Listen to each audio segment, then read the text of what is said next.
Hello everyone. Session सुरू करण्याआधी तुम्हाला मी अक्षय सरांबद्दल सांगते. सर सध्या PSI म्हणून जॉईन आहेत.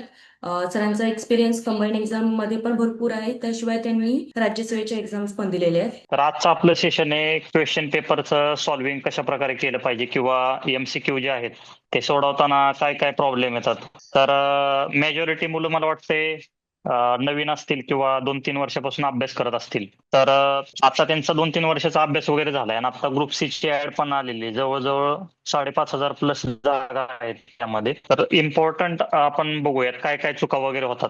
त्यासाठी मी काही ठराविक क्वेश्चन काढलेले आहेत आणि ते क्वेश्चनच्या माध्यमातून आपण चेक करणार की क्वेश्चन कशा प्रकारे सोडवले पाहिजेत. सगळ्यात पहिलं तर एक इम्पॉर्टंट आहे की तुम्ही सर्वांनी हे लक्षात घ्या, MPSC मध्ये MCQ चे 2 प्रकार आहेत. एक मल्टिपल चॉईस मध्ये क्वेश्चन येतो आणि एक साधा MCQ असतो. तर साधा जो MCQ आहे त्यामध्ये तुम्हाला फक्त 4 ऑप्शन दिसतात, 1, 2, 3 आणि 4, म्हणजे 4 मधला तुम्हाला चूज करायचा असतो.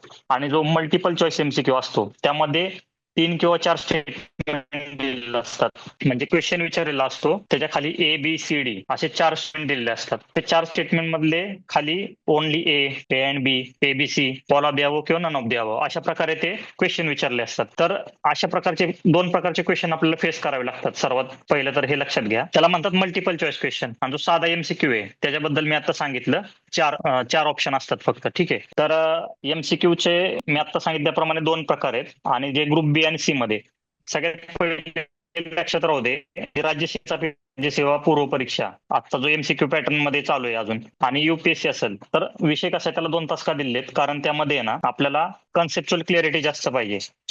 आणि जे ग्रुप बी आणि सी त्याला 1 तास का दिलंय कारण त्याला आपल्याला कन्सेप्च्युअल पेक्षा फॅक्च्युअल गोष्टी जास्त महत्वाच्या आहेत. तर आपल्याला फॅक्च्युअल गोष्टी जास्त लक्षात ठेवायला लागतात ग्रुप बी आणि सी ला, त्यामुळे तिथे 1 तास दिलेलं आहे. आणि जे राज्यसेवेचा पेपर आहे त्याला 2 तास का दिलेले आहेत GS ला, कारण त्यामध्ये आपल्याला कन्सेप्च्युअल प्लस फॅक्च्युअल दोन्हीचं नॉलेज पाहिजे. असा डिफरन्स आहे दोन्हीमध्ये. तर आपण ठराविक क्वेश्चन काढलेले आहेत, ते क्वेश्चन मी पुढे दाखवलं ना तुम्हाला, त्यावेळेस तुमच्या लक्षात येईल की क्वेश्चन कशा प्रकारे सोडवले पाहिजेत. आणि इम्पॉर्टंट म्हणजे तुम्हाला जर MCQ सोडवायचे असतील तर फॅक्च्युअल डाटा थोडा पाठांतर पण पाहिजे आणि आपल्याला पाठांतर प्लस कन्सेप्ट पण माहिती पाहिजे. आता मी बुक लिस्ट वगैरे त्याबद्दल पण बोलणार आहे नंतर ना, मी तुम्हाला सांगून देईल ते कसं कसं काय काय ते. स्टार्टिंगला सांगायचे असले स्टार्टिंगला सांगू शकतो, पण आधी आपल्या महत्वाच्या क्वेश्चन पेपर जे आहेत, क्वेश्चन पेपर सॉल्व्हिंग, त्याच्याकडे आपण लक्ष देऊया. म्हणजे ते सुरुवात करू क्वेश्चन पेपर सॉल्व्हिंगचं आणि त्या माध्यमातून मी तुम्हाला सांगेल. PDF अपलोड केली, PDF वगैरे दिसते का सर्वांना, ती चेक करा व्यवस्थित.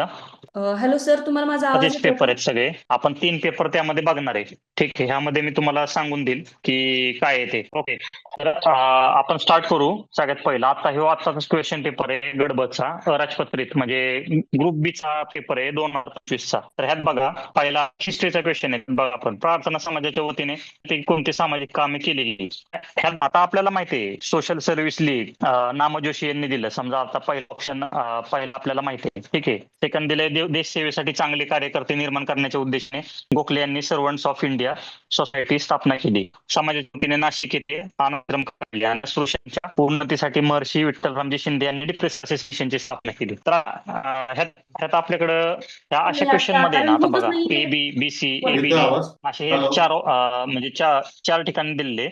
ABCD ऑप्शन कुठलंच नाही, म्हणजे तुम्हाला आहे ना एक ऑप्शन नक्कीच काढायचा आहे. आवाज ठीक येतो का आहे. माझा? तर आता जर तुम्हाला माहित नाही, आता बघा पहिला सर, आवाज नामजोशी वाटते यांनी का मी सोशल तुम्हाला? सर्व्हिस लीग स्थापन केली. हे सगळीकडे दिलेले आहे, तात्याच्या ठोकळ्यापासून सगळीकडे दिले. हे ऑप्शन तुम्ही घेतला.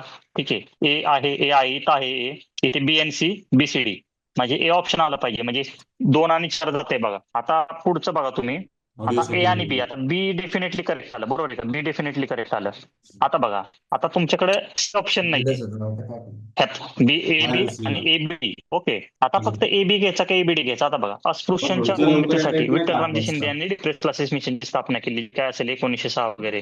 ठीक आहे. ह्या गोष्टी आपल्याला माहिती आहेत, त्यामुळे आपल्याला एवढं कळतं की आपल्याला हे अनाथ आश्रम कुठल्या ठिकाणी स्थापन केलं किंवा कुठे काढले नसेल तर हे वाक्य चुकीचं निघतंय. हे झालं इलिमिनेशन टेक्निक. ठीक आहे. 2 ऑप्शन इलिमिनेट केले, तुम्ही इथे 50-50 वर आला. ठीक आहे. आता ह्या ठिकाणी आपल्याला लक्षात राहू देत, शक्यतो आतापर्यंत तरी म्हणजे MPSC दोन्ही ऑप्शन, म्हणजे आता तुम्हाला समजा तिसरा पण ऑप्शन माहित नाही, चौथा पण माहित नाही. ठीक आहे. तिसरा आणि चौथा माहित नाही, तर तुम्ही ऍटलीस्ट 50-50 पर्यंत आले. ह्या 2 मधला तुम्हाला चूज करायचा आहे. ठीक आहे. तर नेहमी मेजॉरिटीला जायला पाहिजे, कारण डिप्रेस क्लासेस मिशन महर्षी विठ्ठलरामजी शिंदे, शक्यतो हे एकदम इझी क्वेश्चन आहे, त्यामुळे ABD मारला पाहिजे ह्या ठिकाणी. ठीक आहे. त्यानंतर बघा पुढचा क्वेश्चन बघा, राजर्षी शाहू महाराजांच्या संबंधित कोणतेही बरोबर आहेत. ठीक आहे. सक्तीचा व मोफत शिक्षण कायदा, विविध कला व कलाकारांचा आश्रय दिला, विधवा पुनर्विवाह कायदा पारित केला आणि कोल्हापुरात व्यापारासाठी शाहूपुरी या व्यापारपेठेची स्थापना केली. आता ह्यात ऑप्शन बघा, ज्यावेळेस एकदम जनरलाइज स्टेटमेंट एमपीएससी कडून दिलेलं आहे. पहिलं बघा, सक्तीचा व मोफत शिक्षणाचा कायदा कधी केला जरी माहित नसेल आपल्याला, ठीक आहे. विविध कला व कलाकारांना आश्रय दिला, ठीक आहे. विधवा पुनर्विवाह कायदा पारित केला, ठीक आहे. कोल्हापुरात व्यापारासाठी शाहूपुरी या व्यापारपेठेची स्थापना केली. आता विषय कसा आहे, ज्यावेळेस एकदम जनरलाइज स्टेटमेंट आहेत, हे जनरलाइज ज्यावेळेस जनरलाइज स्टेटमेंट येतात त्यावेळेस आपल्याला इन्क्लुझिव्ह मध्ये एबीसीडी ऑप्शन घ्यावा लागतं. अशा प्रकारचे सोपे सोपे क्वेश्चन आहेत. आणि टू बी फ्रँक एकदम हे जे क्वेश्चन आहेत ते खूप जास्त काय नाही, किंवा जे नॉर्मल पुस्तक आहेत आपली इतिहास वगैरे त्यामधनं हे क्वेश्चन विचारलेले आहेत. त्यासाठी चिकिंगची गरज नाही. क्वेश्चन दिसायला कसा दिसतो, मोठा दिसतोय, मग घाबरून जायचं कारण नाही. आलं लक्षात, हा क्वेश्चन दिसायला मोठा दिसतोय पण घाबरायचं काय कारण नाहीये. पुढचं क्वेश्चन बघा. आता बघा हा क्वेश्चन, आवाज येतोय का? हा. खालीलपैकी कोणत्या नेत्यांनी आयटक या कामगार संघटनेचे अध्यक्षपद भूषवले? ठीक आहे. हा क्वेश्चन काढायचा आहे. तर एक गोष्ट लक्षात राहू दे तुम्हाला. आता ह्या क्वेश्चन बद्दल समजा तुम्हाला काहीच माहित नाहीये, ठीक आहे, पण लक्षात राहू दे, ज्यावेळेस आपल्याला इलिमिनेट करायचं असते, इलिमिनेट म्हणजे कोणते नाही, कोणी भूषवलेले नाही असं विचारलेलं या ठिकाणी, ठीक आहे. कोणी अध्यक्षपद भूषवलेले विचारते काय आहे नाही याकडे लक्ष द्यायचं क्वेश्चन सोडवताना, ठीक आहे. सर्व नवीन असतील जुने असतील, ठीक आहे. आता विषय कसा आहे, ज्यावेळेस आपल्याला एखाद्याला रिमूव्ह करायचंय म्हणजे बाहेर काढायचंय त्यावेळेस मिनिममचा अप्रोच ठेवायचा. काही क्वेश्चन्स मध्ये मिनिममचा अप्रोच हे सगळीकडेच लागू होतं असं नाही. आता हा क्वेश्चन सोपा आहे. आयटक मध्ये आपल्याला माहिती आहे कोण कोण होतं कोण नव्हतं. सरोजिनी नायडू होत्या, जवाहरलाल नेहरू, चित्तरंजन दास होते, फक्त रणदिवे नव्हते. ह्याचं आन्सर हे आलं लक्षात. ज्यावेळेस इन्क्लुझिव्ह मध्ये विचारलं असेल, इन्क्लुझिव्ह कोण कोण होते कोण कोण होते विचारलं असतं तर B C D option number 1 आला असता, ठीक आहे. पण आता आपल्याला काय विचारलं त्यांनी, कोण नव्हते विचारल्यामुळं त्याचा आपल्याला रणदिवे आन्सर लिहावं लागते, ठीक आहे. किंवा आपल्याला ते टिक करणं गरजेचं आहे, रणदिवे, ठीक आहे. असे क्वेश्चन जे तुम्हाला माहित नसेल तर तुम्हाला मिनिमम अप्रोच घेऊन आन्सर सोडवलं पाहिजे. येते का लक्षामध्ये? पुढचा क्वेश्चन बघा. आता बघा, 1857च्या उठावानंतर बंगालमध्ये नीळ उत्पादक शेतकऱ्यांना विरुद्ध विष मिळण्याचे कारण कोणते? आता अशा प्रकारचे जे क्वेश्चन आहेत त्यामध्ये बघा, उपक्रमशीलता व सहकार्य, संघटना व शिस्त, मळेवाल्यात पडलेली फूट, हिंदू मुस्लिम शेतकरी ऐक्य. अशा क्वेश्चन मध्ये आपल्याला वाटेल की एबीसीडी ऑप्शन लिहावा नाही का, घेतला पाहिजे तो क्वेश्चन. म्हणजे चार वाक्य बरोबर असतील, आपण गडबडीत ते टिक करून देतो. पण आन्सर नाही, आपल्याला एक कुठलं तरी काढायचे कमीत किंवा दोन काढायचे त्या क्वेश्चन मध्ये. आता बघा, उपक्रमशीलता व सहकार्य, ओके. नीळ उत्पादक शेतकऱ्यांना मळेवाल्या विरुद्ध, म्हणजे मळेवाल्या विरुद्ध ज्यावेळेस ते उठाव चालू होते त्यावेळेस मळेवाल्या विरुद्ध जे उठाव आहे त्यात यश का आलं नीळ उत्पादक शेतकऱ्यांना? तर उपक्रमशीलता सहकार्य त्यांच्या म्युच्युअल मध्ये, ठीक आहे. संघटना व शिस्त हे पण बरोबर आहे. डी बघा, हिंदू मुस्लिम ऐक्य, शेतकरी एकत्र आले त्यामुळे मळेवाल्या विरुद्ध ताकद वाढली. पण मळेवाल्यामध्ये फूट पडली, ह्याचा काय संबंध आहे हो? आलं का लक्षात तुमच्या? म्हणजे असे जे आहेत ट्रॅप दिलेले एमपीएससीने ते तुमच्या लक्षात आले पाहिजे की सी हा ऑप्शन बसतोय का. कदाचित तिथं एबीसीडी ऑप्शन दिला तर इथं एबीसीडी ऑप्शन जर दिला असता तर 70 to 80% लोकांनी उत्तर मारलं असतं बिना आन्सर रीड करता, कारण टाइम कमी आहे. तसं नाही करायचं ह्या ठिकाणी. आपल्याला असे ज्या वेळेस मल्टिपल चॉईस क्वेश्चन द्यायचे तर मग हा क्वेश्चन का टाकला असता हा विचार केला पाहिजे त्या ठिकाणी. जर तुम्हाला विधानं जर बरोबर द्यायच्यात एबीसीडी तर त्यांनी हा क्वेश्चनच टाकला नसता ना. आलं लक्षात. खालीलपैकी कारण कोणते विचारले त्यांनी, कोणकोणती कारण आहेत? तर जर ह्यात एबीसीडी ऑप्शन नाहीये तर आपल्याला 1 किंवा 2 नक्की करायचे. आलं लक्षात. त्याचप्रमाणे आपल्याला मग हा ऑप्शन बाहेर काढायला म्हणजे बाहेर निघतो तो ऑप्शन. त्यामुळे हे जो उत्तर येतं ए, बी आणि डी असं आहे ते. ओके. पुढचा क्वेश्चन बघा.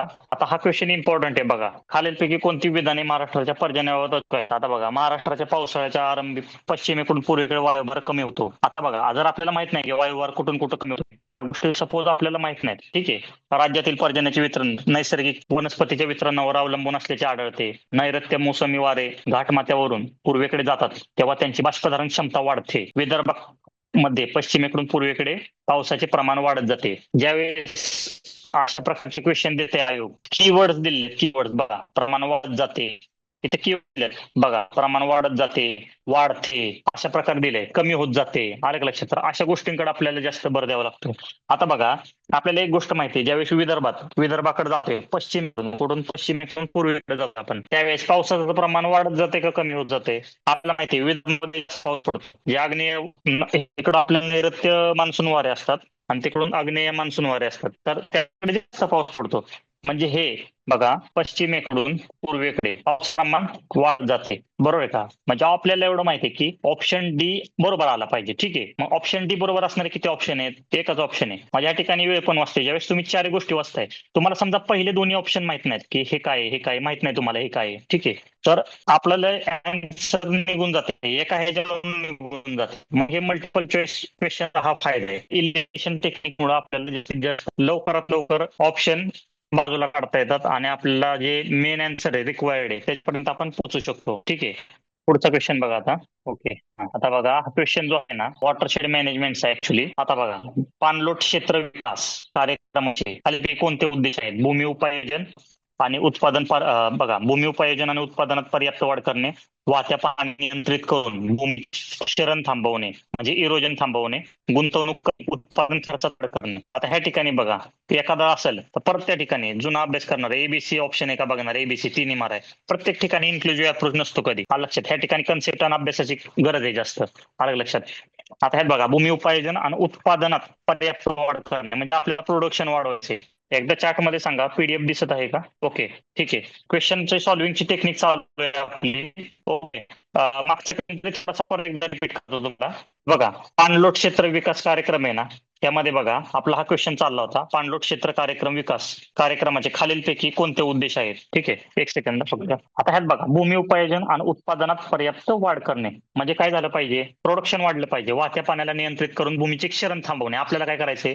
इरोजन थांबवायचे म्हणजे कंट्रोल रन ऑफ. आणि गुंतवणूक कमी, उत्पादन व खर्चात वाढ करणे. आता तुम्ही सांगा आपल्याला प्रोडक्शन कॉस्ट वाढवायची का हो? त्या ठिकाणी प्रोडक्शन कॉस्ट आपल्याला वाढवली तर वॉटरशेड मॅनेजमेंटचा काय फायदा आहे का? किंवा कॅचमेंट एरिया आपण जो घेणार आहे म्हणजे हे कॅचमेंट एरिया डेव्हलपमेंट म्हणजे काय? सगळ्यात पहिलं कॅचमेंट एरिया डेव्हलपमेंट प्रोग्राम म्हणजे जे थोडक्यात सांगतो, जे डोंगर वगैरे असतील सर्व ठिकाणाहून जे पाणी आहे ते एकत्रित एक ठिकाणी कॅचमेंट एरियामध्ये कॅच केलं जातं आणि त्याचा प्रवाह जो आहे तो आपण काय करतो? एक ठिकाणी स्टोअर करतो. त्याला म्हणायचं कॅचमेंट एरिया डेव्हलपमेंट प्रोग्राम. आता त्यात सांगा आपल्याला इन्व्हेस्टमेंट कमी करायची आणि प्रोडक्शन कॉस्ट वाढवायचा असं असेल का हो? नक्कीच नसणार. म्हणजे ऑप्शन डी नाही आला पाहिजे. ओके, आता ह्यामध्ये ऑप्शन डी नाहीयेच. खाली ऑप्शन बघा ए अँड बी ऑप्शन आहे ह्याचा, कारण आपल्याला काय करायचं ऑब्जेक्टिव्ह कोणतेच म्हणजे इरिलिव्हंट आहे. आणि stop land degradation by controlling run off, भूमीचे क्षरण थांबवायचे म्हणून ए आणि बी ऑप्शन येतं या ठिकाणी. ओके, अशा प्रकारचे क्वेश्चन आहेत ते बघून घाबरून जायचं नाही, त्यांना आपल्याला अटेम्प्ट करायचे. आता बघा, आता सपोज अटल इनोव्हेशन मिशन आहे, अटल इनोव्हेशन मिशन. आता बघा हा केंद्र सरकारचा पुढाकार आहे. AIM ही नवनिर्माण आणि उद्योजकता परिसंस्था उभारण्यास कारणीभूत आहे. असे दोन मल्टिपल चॉईस क्वेश्चन आहे. ए बरोबर, फक्त बी बरोबर, ए आणि बी दोन्ही बरोबर, ए आणि बी दोन्ही चूक. तर ह्यात काय करायचं बघा. आता हे एकदम जनरलाइज स्टेटमेंट आहेत. कसे जनरलाइज? त्यावेळी जनरलाइज स्टेटमेंट असतात. आता बघा अटल इनोव्हेशन मिशन आपल्याला माहिती आहे की केंद्र सरकारचा पुढाकार आहे आणि तो कशासाठी आहे? इनोव्हेशन आणि एंटरप्रेनरशिप. जर तुम्हाला मराठीमध्ये शब्द नाही समजले तर इंग्लिशमध्ये वाचायचं. कधी कधी क्वेश्चन्स आहेत ना ते आपल्याला दिलेले इंग्लिशमध्ये, आपल्याला ज्यावेळेस वाचतो त्यावेळेस आपल्याला क्लॅरिटी येऊन जाते. त्यामुळे इंग्लिशमध्ये वाचायचं आपल्याला. ठीक आहे, तर ह्या ठिकाणी उगाच असा नाही विचार करायचा की 2 नंबर बरोबर आहे का बाबा, instrument इस्टॅब्लिशिंग ecosystem innovation entrepreneurship. Actually त्याचा ऑब्जेक्टिव्ह आहे, जे अटल इनोव्हेशन मिशन जे आहे त्याचा ऑब्जेक्टिव्ह बी मध्ये दिलेला आहे. ओके, असं पण येऊ शकतो क्वेश्चन म्हणजे ऑप्शन मध्ये A and B both are correct, B is the objective of A. म्हणजे बी हे स्पष्टीकरण आहे, तरी ए आणि बी बरोबर, बी हे याचं स्पष्टीकरण आहे. ते ऑप्शन आपण जायला पाहिजे त्या ऑप्शनला. आणि both A and B are correct. ठीक आहे, हा ह्या ठिकाणी आन्सर आहे त्याचा. ठीक आहे, अशा प्रकारे क्वेश्चनला हँडल केलं पाहिजे. पुढे बघा आता सेम टाईप मधला क्वेश्चन घेतलेला आहे बघा. भारतीय, आता बघा ह्या ठिकाणी बऱ्याच जणांनी घोळ केलेला आहे त्यावेळेस किंवा करतात बघा. भारतीय सर्वेक्षण पाहणी 2022-23 मेक इन इंडिया 2.0 खालीलपैकी कोणत्या उपक्षेत्रांचा समावेश आहे? आता बघा उपक्षेत्र विचारलेत म्हणजे सबसेक्टर्स विचारलेत. सबसेक्टर्स मेन सेक्टर्स नाही विचारलेले. ठीक आहे, आता बघा ह्यात काय काय? पोलादे, व्यायामशाळा उपकरणे, खेळणी, मत्स्यपालन.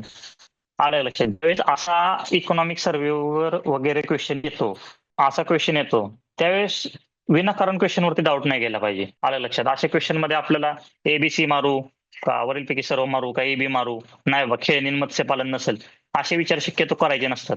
ठीक आहे, ह्या ठिकाणी इन्क्लुझिव्ह अप्रोचला जाऊन उत्तर दिलं पाहिजे. अशा प्रकारे ते क्वेश्चन असतात म्हणजे. थोडस लक्षात येते का तुमच्या मी काय बोलतोय ते? थोडं chat मध्ये सांगितलं तुम्ही तरी चालेल. मॅडम जर तसं काय असेल, आवाज वगैरे नसेल, तर मला सांगा मध्ये आधी. थोडंसं आपण थांबूया, कारण हे इम्पॉर्टंट आहे थोडंसं.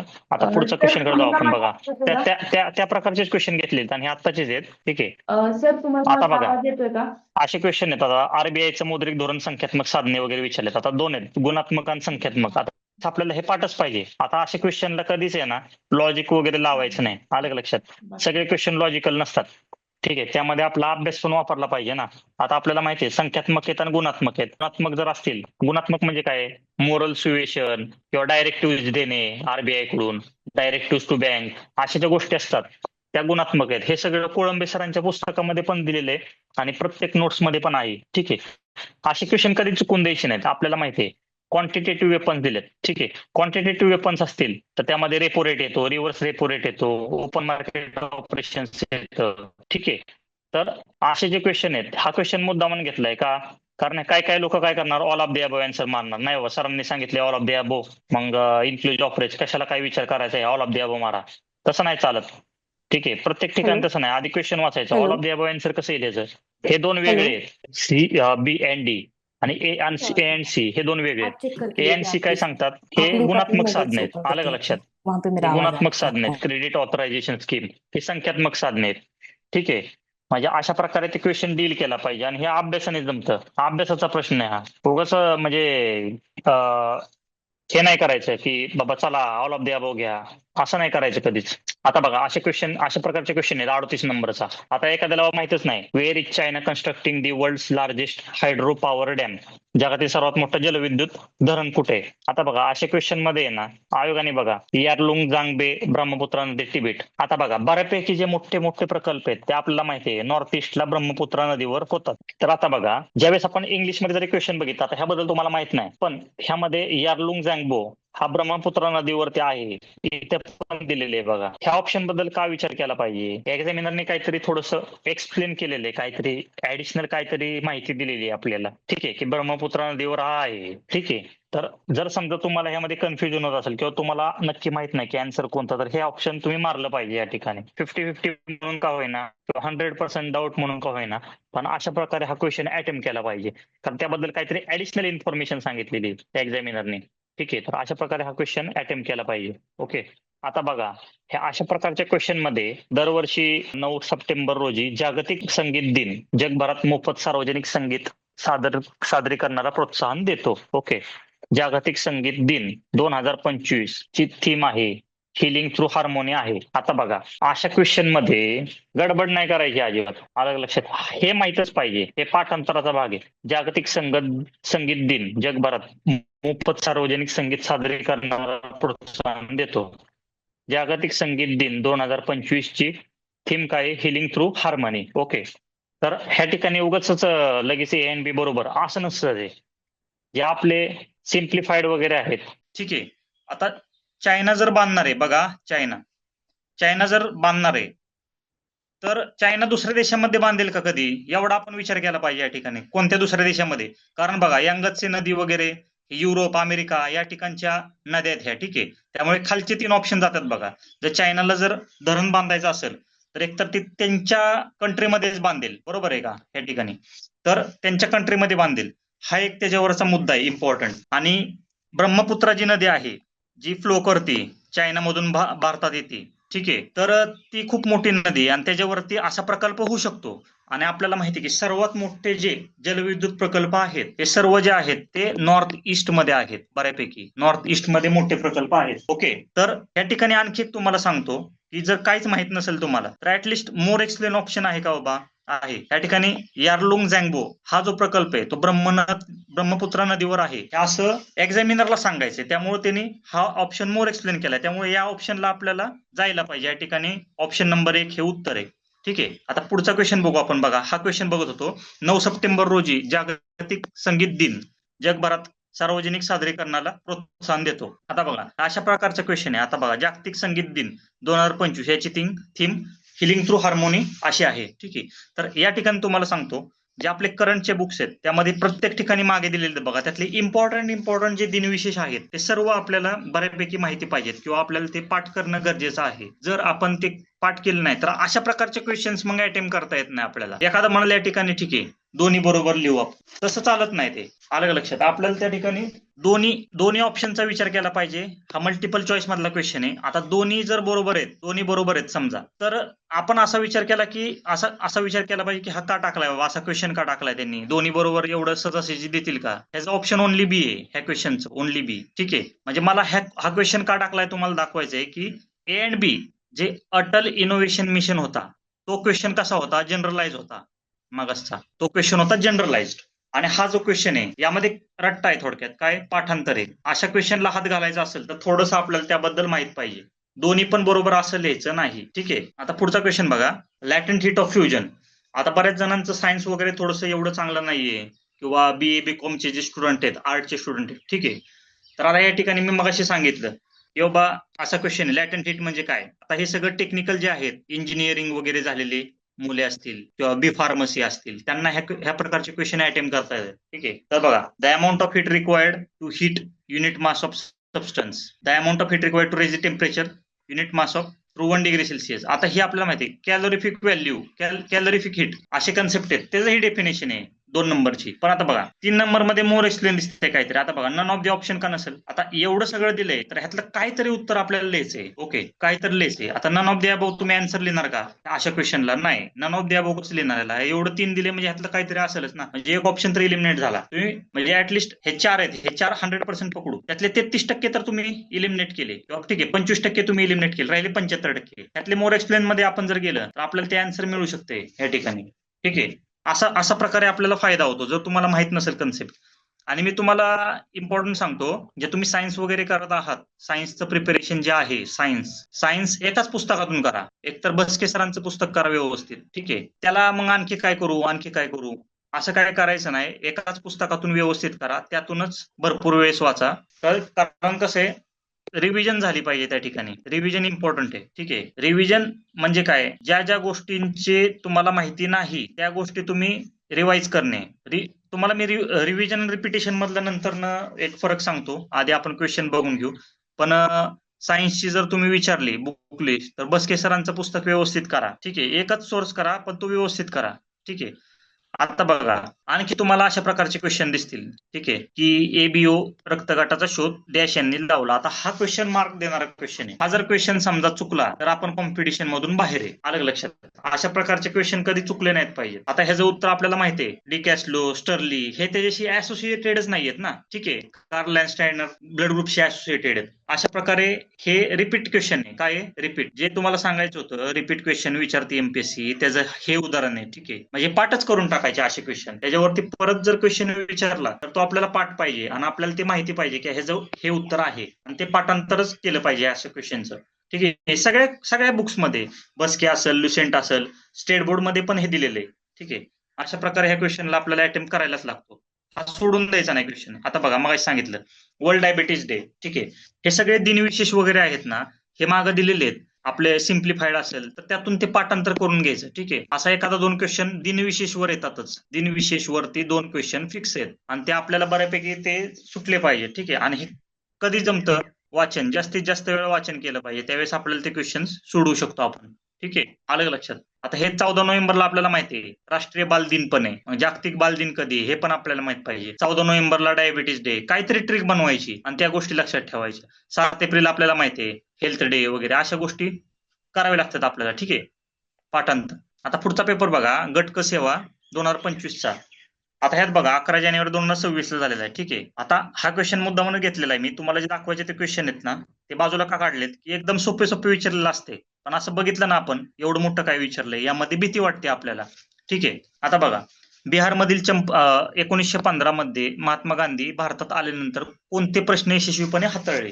ठीक आहे, ज्यावेळेस ते दक्षिण आफ्रिकेतून भारतामध्ये महात्मा गांधी आले त्यानंतर त्यांनी लगेच राष्ट्रीय चळवळीकडे वळले का? नाही, आधी त्यांनी कामगार सुधारणांकडे त्यांचं लक्ष दिलं होतं. ठीक आहे, आता बघा बिहारमधील चंपारण्य निळीचा प्रश्न सोडवला. ठीक आहे, खेडा येथील शेतकऱ्यांचा शेतसारा प्रश्न. बरं, अहमदाबाद शहरातील मिल मजूर आणि मालक यांच्यातील संघर्ष आणि मुस्लिमांसाठी स्वतंत्र मतदारसंघाची निर्मिती करणे.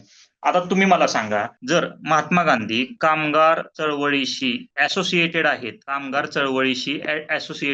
तर ते मुस्लिमांसाठी स्वतंत्र मतदारसंघाची निर्मिती करतील का हो? नाही.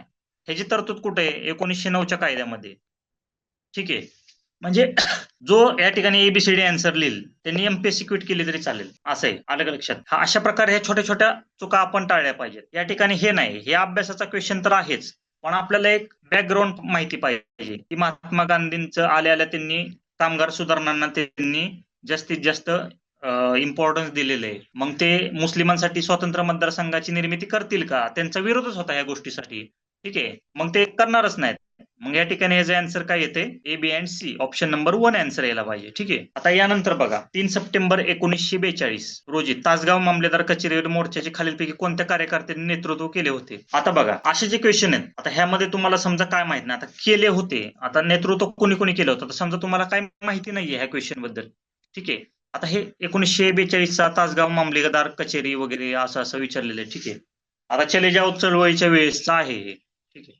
तर अशा वेळेस हे बकड लिहू का काय लिहू असं नाही. ह्या वेळेस विनाकारण क्वेश्चन वरती डाऊट घ्यायचा नाही आणि आपल्याला इन्क्लुझिव्ह अप्रोचला जायला पाहिजे या ठिकाणी. ठीक आहे.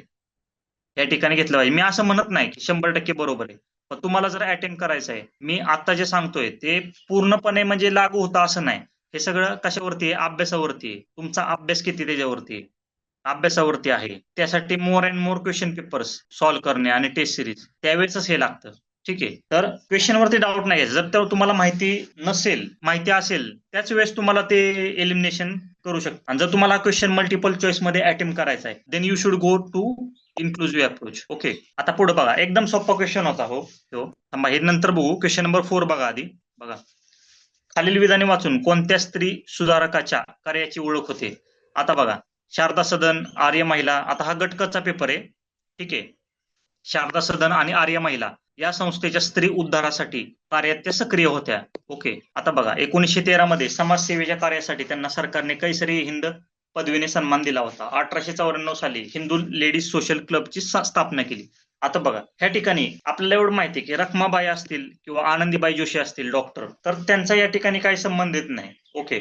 आता हिंदू लेडीज सोशल क्लब असेल आणि कैसर ए हिंद पदवी असेल, तर आपल्याला रमाबाई रानडेलाच आन्सरला गोल केलं पाहिजे. बऱ्याच जणांनी 60% जनतेने पंडित रमाबाई उत्तर लिहिलेलं आहे. अशा चुका नाही झाल्या पाहिजे. आता हा जो क्वेश्चन आहे, आता हे सगळीकडे दिलेलं आहे. ठीक आहे. तात्याच्या ठोकळ्यात पण दिलेले. ओके. एकदम क्लिअरली डिफाईन केलेल्या आहेत सगळ्या ह्या गोष्टी. त्यासाठी तुम्हाला रेफरन्स बुक वाचायची गरज नाहीये. मला सांगायचा उद्देश काय आहे, एकदम बेसिक लेवलचे क्वेश्चन आहेत आणि एवढ्या 4 वाक्यांवरून आपल्याला हिंट लागत नाही असं होत नाही. यातल्या एका ना एका क्वेश्चन वरून आपल्याला हिंट लागत असते. ठीक आहे.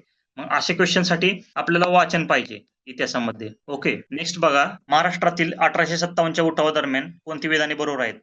आता बघा, सातारचे छत्रपती प्रतापसिंह यांचे गेलेले राज्य परत मिळवण्यासाठी रंगराव पागे यांना अवतरित करण्याचा प्रयत्न केला. हा क्वेश्चन का टाकलाय माहिती आहे का? हे सगळे बेसिक लेवलचे क्वेश्चन आहेत आणि हे 11th हिस्ट्री मधून आलेले आहेत. हे इम्पॉर्टंट का सांगतोय? कारण आता जी ग्रुप सी, त्यामध्ये बघा, ग्रुप सीच्या एक्झाम मध्ये अशा प्रकारचेच क्वेश्चन येणार आहेत आणि त्या ठिकाणी तुम्हाला बेसिक जी हिस्ट्री आहे, बेसिक हिस्ट्री माहित पाहिजे. तुम्ही जर गाठाळ वगैरे वाचणार असाल, इट्स ओके, नो प्रॉब्लेम. गाठाळमधून तुम्ही समाज सुधारक करा किंवा समाधान महाजन आहे त्या पुस्तकातून तुम्ही समाज सुधारक करा, नो प्रॉब्लेम.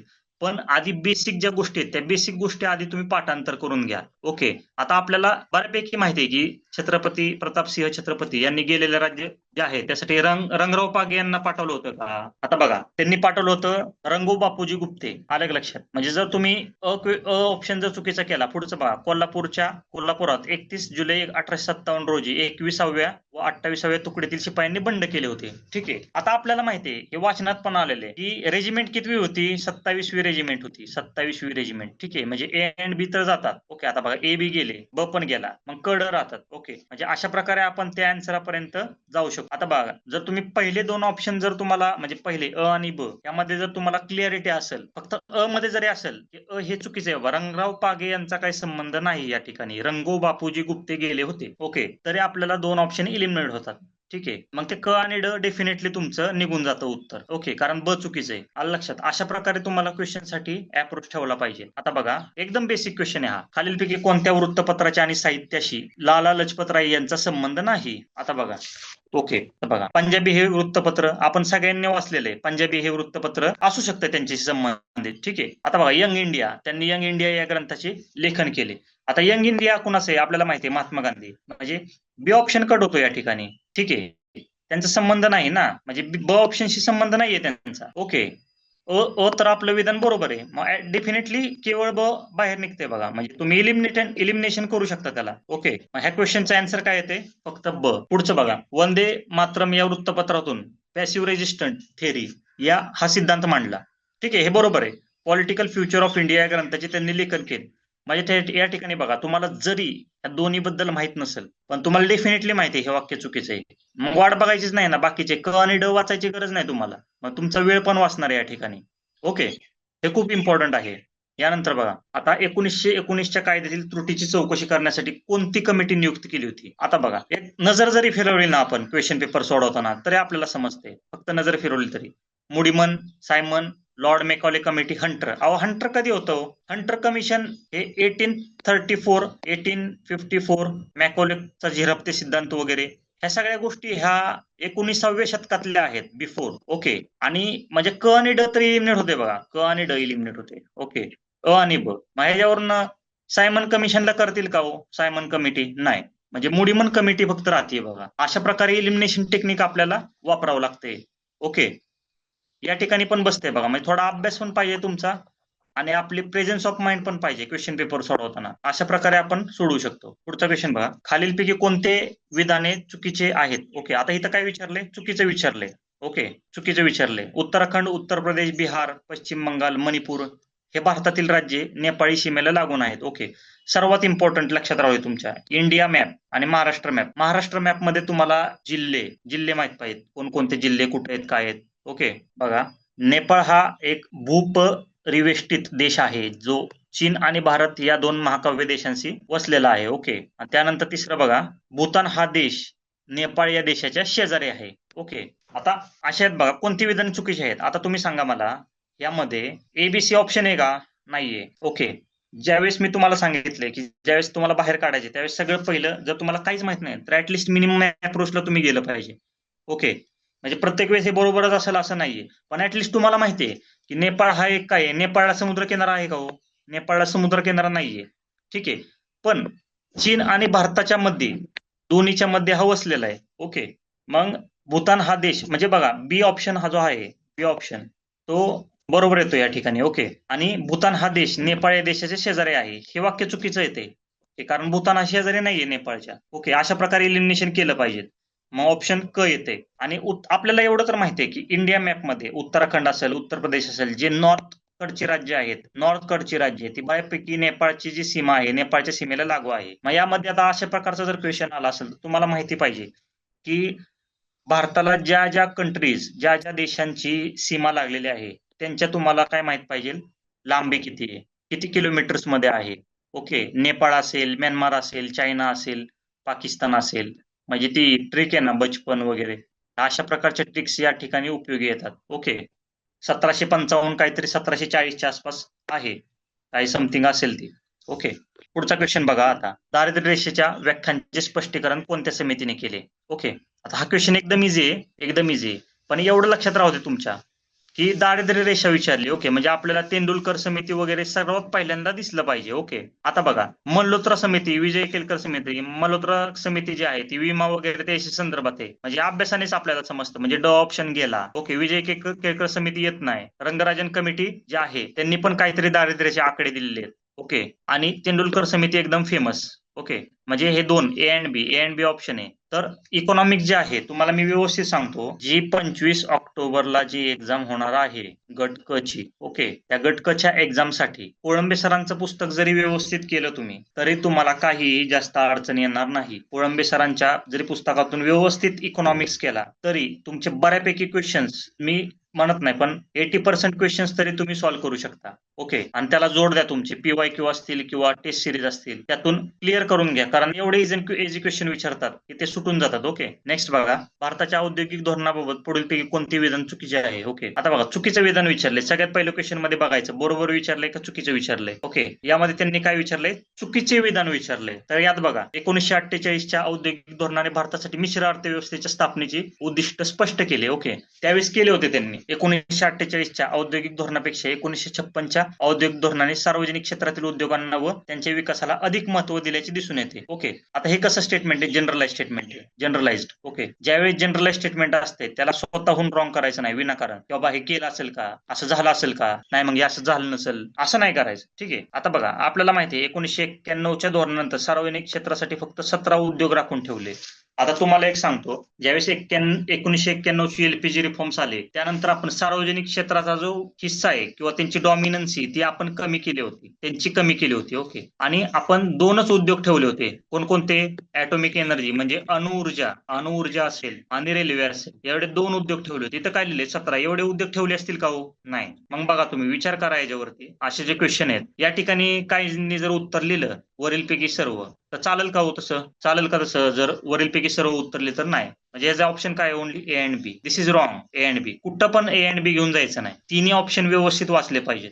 ओके, लक्षात येते का मी काय सांगतो ते प्रत्येकाच्या, आवाज वगैरे क्लिअर आहे ना. ओके, आता बघा हा क्वेश्चन काय इम्पॉर्टंट आहे सांगतो. असा क्वेश्चन बघितल्यावरती सर्वात पहिल्यांदा आपल्याला भीती वाटते, आणि इंग्लिशमध्ये वाचला तरी चालतो, मराठीतच वाचला पाहिजे असं नाही.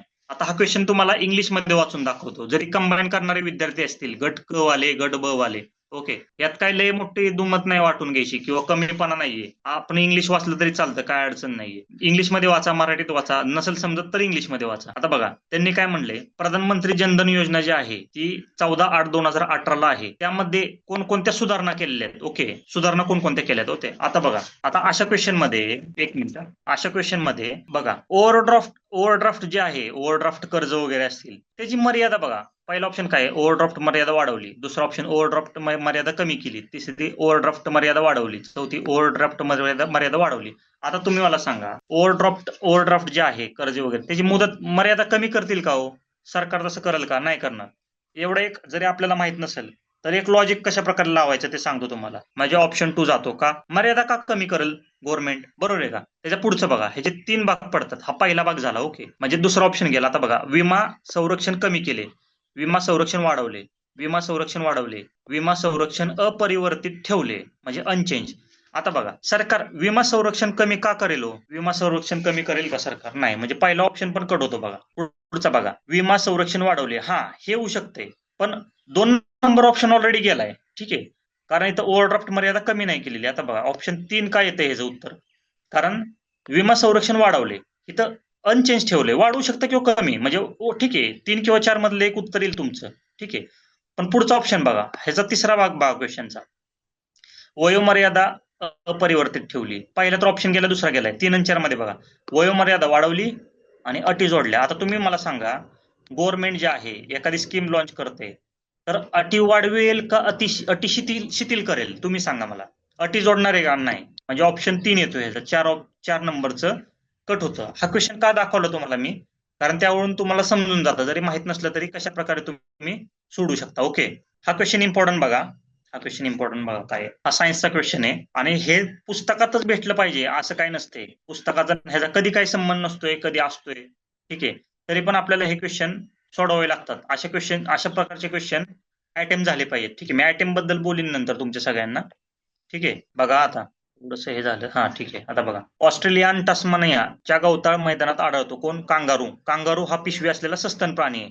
ठीक आहे, आपल्याला माहिती आहे ऑस्ट्रेलियामध्ये कांगारू आढळतात. ठीक आहे, कोणाला माहित नसेल ठीक आहे, ते स्थलीय आणि शाकाहारी प्राणी आहेत. ओके, पुढील पाय खूप लांब शक्तिशाली असतात तर मागील पाय लहान व कुमकुवत असतात. मादीला भ्रूणपिशवी असलेले तिला मार्सुपियम म्हणतात. आता बघा, ह्या अशा प्रकारचे क्वेश्चन शक्यतो इंग्लिशमध्ये जरी तुम्ही केले तरी चालते. ठीक आहे, आता आपल्याला माहिती आहे ऑस्ट्रेलियात आढळतो, स्थलीय प्राणी आहे. आता इथं ABCD ऑप्शन नाहीये. ठीक आहे, म्हणजे एक ऑप्शन एक जे आहे ते तुम्हाला इलिमिनेट करायचे, कोणतं तरी 1-2 इलिमिनेट करायचे. किंवा 3 इलिमिनेट करायचे. आता बघा, मग ह्यात तुम्ही काय करू शकता सांगतो. बघा अशा क्वेश्चन मध्ये आता एक कॉमन सेन्स आहे. आता ऑस्ट्रेलिया व तस्मानियामध्ये हा आढळतो हे आपल्याला माहिती आहे, ठीक आहे. आणि हर्बीवरच प्राणी येतो, बरोबर आहे का? हे पण आपल्याला माहिती आहे. शाकाहारी म्हणजे हे पण ऑप्शन बरोबर येतं. म्हणजे ए अँड बी तर बरोबर आहे, ठीक आहे. म्हणजे पहिला ऑप्शन तर कट होतो. ए अँड बी बरोबर असणारे 3 ऑप्शन आहेत. आता बघा, आता क आणि ड मध्ये बघायचं. म्हणजे हे उत्तर असेल, हे उत्तर असेल, म्हणजे ऑप्शन 2 असेल, 3 असेल किंवा 4 असेल. ओके, तर यात बघा, आता पुढील पाय खूप लांब व शक्तिशाली असतात, तर मागील पाय लहान व कुमकुवत असतात. आता तुम्ही मला सांगा, ज्यावेळेस कांगारू उभा राहतो तो मागील पायांवर उभा राहतो, आणि मागील पाय जर कुमकुवत असतील तर तो लांब उड्या मारू शकतो का? लांब उड्या मारू शकत नाही, ठीक आहे. म्हणजे ह्यात काहीतरी फसवलंय, उलट दिलंय, इकडचे इकडे, इकडचे इकडे, समथिंग, ठीक आहे. हे इकडे, इकडे, म्हणजे त्याचे जे मागील पाय आहेत ते शक्तिशाली असतात आणि पुढील पाय आहेत ते कमजोर असतात, ठीक आहे. त्यामुळे हे ऑप्शन चुकीचं आहे त्या ठिकाणी. जर क चुकीचं असेल तर बघा, अ, ब आणि बघा, females have brood pouch called as marsupium, अशा प्रकारच्या स्टेटमेंटला माहिती नसेल तर चूक करायची नाही, त्याला बरोबर घेऊन चालायचं, ठीक आहे. अशा प्रकारे थोडंसं इलिमिनेशन टेक्निक आहे. त्यामुळे याचं उत्तर येतं ए, बी अँड डी. ओके, हा एक लास्ट पेपर आहे, थोडेच क्वेश्चन आहेत त्यात, इम्पॉर्टंट सांगतो तुम्हाला त्यातले. 14 जूनचा पेपर आहे हा, आत्ताचा लेटेस्ट, ठीक आहे. आता हा क्वेश्चन का घेतलाय बरं मी? हा क्वेश्चन का घेतलाय सांगतो तुम्हाला. बघा, सगळ्यात पहिलं गोपालकृष्ण गोखले असतील, महात्मा फुले असतील, जवाहरलाल मावाळ यामधले नेते असतील, तर ते कोणत्या वर्षी ऍक्टिव्ह होते? ऍक्टिव्ह इयर्स हे माहित पाहिजे आपल्याला, कारण ऍक्टिव्ह इयर्स वरून बऱ्यापैकी आपण त्यांच्या अँसरच्या जवळ जाऊ शकतो, ठीक आहे. सगळं जरी माहित नसेल तुम्हाला तरी ऍक्टिव्ह इयर्स माहिती पाहिजेत. ओके, गोपाळकृष्ण गोखले यांच्या बाबतीत अचूक विधाने बरोबर, म्हणजे बरोबर विधाने लिहिलेले. 1887 मध्ये ते सार्वजनिक सभेचे चिटणीस होते. बरं, पुणे सार्वजनिक सभेच्या त्रैमासिकेचे ते संपादक होते. ओके, आणि 1900 साली ते केंद्रीय कायदे मंडळाचे सदस्य झाले. 1895 रोजी भारतीय राष्ट्रीय सभेची चिटणीसपदी निवड झाली. तर आता बघा, ह्यात थोडंसं आपल्याला नॉलेज माहिती पाहिजे आणि अभ्यास पण पाहिजे, आणि हे सगळे इतिहासाच्या पुस्तकांमध्ये दिलेलं आहे. 1887 आणि सार्वजनिक सभेचा त्यांचा डायरेक्टली थेट संबंध आहे, हे ऑप्शन बरोबर आहे. पुणे सार्वजनिक सभेचा संपादक त्रैमासिकेचे, हे पण बरोबर आहे. पण आता बघा, आयोगाने या ठिकाणी इयर्स मध्ये फसवलंय. इयर हा क्वेश्चन का टाकलाय? जे वर्ष आहेत, असे क्वेश्चन वाचताना वर्ष जे आहेत ते वर्ष केअरफुली वाचायचे, ठीक आहे. कारण ते 1900 साली नव्हते ते, म्हणजे होते ते कायदे मंडळाचे सदस्य, बट नॉट ऑन 1900. ते कधी होते? 1902 साली होते. केंद्रीय किंवा प्रांतिक कायदे मंडळाचे सदस्य 1902 साली होते, ठीक आहे. आता ह्या ठिकाणी all of the above approach नाही आहे, ठीक आहे. आणि तुम्हाला मी सांगितले, ज्यावेळेस आपल्याला रिमूव्ह करायचं त्यावेळेस आपल्याला मायनॉरिटी म्हणजे कमीत कमी काढला पाहिजे ऑप्शन. सगळ्यात पहिल्यांदा बघितलं पाहिजे काय होतं. म्हणजे जर आपण ए अँड बी आपल्याला बरोबर आहे माहिती आहे, ए अँड बी बघा, ए अँड बी आहे या ठिकाणी, ए अँड बी आहे. ओके, हे दोन्ही ऑप्शन जातात, ठीक आहे. अ, ब आणि क, अ, ब आणि ड हे उत्तर आहे. कारण का? इथे 1900 साल, म्हणजे आपल्याला ह्यासाठी काय पाहिजे? अभ्यास पाहिजे, आणि इतिहासाचं थोडंसं आकलन व्यवस्थित करून घ्यायचं, कारण जास्त वेळ इतिहासाला द्यायचा नाही. 10 क्वेश्चन आहेत, 10 क्वेश्चन. ओके, त्याचं मी एक 5 मिनिटांनंतर डिस्ट्रीब्युशन सांगतो कशा प्रकारे केलं पाहिजे, ठीक आहे. आता हे बघा, मगाशी महात्मा गांधींबद्दल बोललो होतो त्या पद्धतीचा, म्हणजे तसाच तो क्वेश्चन आहे हा एक. ओके, 31 ऑक्टोबर 1920 साली मुंबईत लाला लजपत राय यांच्या अध्यक्षतेखाली ऑल इंडिया ट्रेड युनियन काँग्रेसचे पहिले अधिवेशन भरले. याला कोण हजर होते का नव्हते विचारले, आधी वाचून घ्यायचं. नव्हते. ज्यावेळेस हजर नव्हते वगैरे आलं, आता तरी एमपीएससी सध्या तरी काय करते, ज्यावेळेस आपल्याला अशा प्रकारचे प्रश्नाचं उत्तर माहित नसेल समजा, ओके, देन 50-50 पर्यंत कसं जायचं? तर ह्या ठिकाणी तुम्हाला थोडंसं मिनिमम अप्रोच वापरावा लागतो. ओके, हे सगळीकडे लागू होईल का? नाही, तसं नाही. पण इफ यू डोंट नो, जर तुम्हाला माहिती नसेल, माहिती नाही, उत्तर माहिती नाही, तरच आपल्याला या अप्रोचकडे जावे लागते. ओके, आता बघा, all India Trade Union Congress जर असेल त्याचं पहिलं अधिवेशन, ओके, आपल्याला माहिती आहे मोतीलाल नेहरू असतील, विठ्ठलभाई पटेल असतील, हे डायरेक्टली त्याच्याशी कनेक्टेड आहेत, ठीक आहे. देन अ आणि ड हा ऑप्शन तर येत नाही. ओके, आता ह्यात बघा, जर आपल्याला मिनिमम अप्रोचला जायचं असेल तर देन आय शुड सिलेक्ट फक्त अ, फक्त क, फक्त ब, या तिन्हीतला एक घेतला पाहिजे. ओके, पण मोतीलाल नेहरू, विठ्ठलभाई पटेल हे आपल्याला माहिती आहेत, ठीक आहे. तर आता बघा, कोण हजर नव्हते त्यावेळेस, ठीक आहे, अधिवेशनाला. आता थोडासा जर कॉमन सेन्सने आपण जर विचार केला या ठिकाणी, कामगार चळवळीशी जरी महात्मा गांधी हे संबंधित असले तरी 1920च्या जी Indian All India Trade Union Congress होतं त्याचं पहिलं अधिवेशन भरलं होतं, त्यावेळेस महात्मा गांधी तिथं हजर नव्हते. त्यांचा पाठिंबा होता, पण 1918चा जो अहमदाबाद गिरणी कामगारांची चळवळ होती, अहमदाबाद गिरणी कामगारांची चळवळ, त्याला त्यांचा पाठिंबा होता, पण या ठिकाणी ते हजर नव्हते. ओके. पण जर लयच माहित नसेल आपल्याला समजा, हे तर ऑप्शन येत नाही बड का? कारण दोन व्यक्तींचं बद्दल नाही तर काय म्हणले, नॉट प्रेझेंट, कोण नव्हते, हजर कोण नव्हते. ठीक आहे. पण जास्तीत जास्त आपण मिनिमम अप्रोचचा आधी उपयोग केला पाहिजे. मिनिमम म्हणजे दोन व्यक्ती येणार नाहीत. ठीक आहे. म्हणजे क आणि ब ह्यातला मी 50-50% मध्ये रिस्क घेऊन मी मारू शकतो. ओके. पण अवंतिका गोखले होत्या, म्हणजे महात्मा गांधी हे उत्तर या ठिकाणी क ऑप्शन मारला पाहिजे जर तुम्हाला माहित नसेल तर. आणि जर माहित असेल तर अभ्यासाच्या ह्याच्यावरती आपल्याला तो क्वेश्चन येऊन जातो. पण पूर्णच माहित नसेल तर आपल्याला त्या पद्धतीने गेलं पाहिजे. ओके. ह्या क्वेश्चन बद्दल मी जास्त सांगणार नाही, फक्त लक्षात राहू दे प्रत्येक ठिकाणी आहे असे क्वेश्चन. बघा, समाजसुधारक ओळखा. आता बघा, एल्फिन्स्टन मध्ये कॉलेज असिस्टंट प्रोफेसर होते. 1840 मध्ये दिग्दर्शन म्हटलं ना की जांभेकर आठवले पाहिजेत. तात्याच्या ठोकळ्यामध्ये पण दिलंय हे, आणि सर्व ठिकाणी आहे. आपल्या समाधान महाजनमध्ये पण आहे.